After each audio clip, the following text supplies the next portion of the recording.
নমস্কার, আমি doctor Jayanta Ghosh, consultant interventional cardiologist.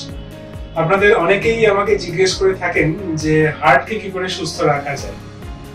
Actually হার্টকে সুস্থ রাখার জন্য দেখুন কতগুলো সুস্থ খাদ্যাভ্যাস এগুলো পালন করা উচিত, আর কিছু দৈনন্দিন জীবনযাত্রার মধ্যেও কিছু পরিবর্তন আনলে পরেই হার্টকে আপনি সুস্থ রাখতে পারবেন। খাদ্যাভ্যাস গুলোর মধ্যে আপনাকে অবশ্যই খেয়াল রাখতে হবে যে একটু কার্বোহাইড্রেটস কম খাওয়া, অতিরিক্ত পরিমাণে ফ্যাট জাতীয় খাবারগুলো একটু বর্জন করা, এবং রেগুলার আপনাকে একটু একটা পরিমিত এক্সারসাইজ অর্থাৎ রেগুলার ব্রিস্ক ওয়াকিং এগুলো করতে পারলে আপনার হার্টের জন্য এটা খুব ভালো। সিগারেট একদমই বর্জন করতে হবে। ধূমপান অত্যন্ত খারাপ হার্টের জন্য, এই পার্টটা একটু খেয়াল রাখা উচিত। এবং সবশেষে একটা জিনিস অত্যন্ত গুরুত্বপূর্ণ, সেটা হচ্ছে যে আপনার মনের স্বাস্থ্যের দিকেও আপনাকে খেয়াল রাখতে হবে।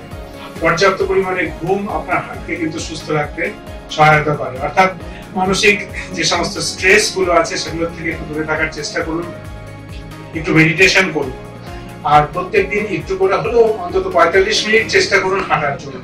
এটা সপ্তাহে 5 দিন চেষ্টা করুন। ধন্যবাদ।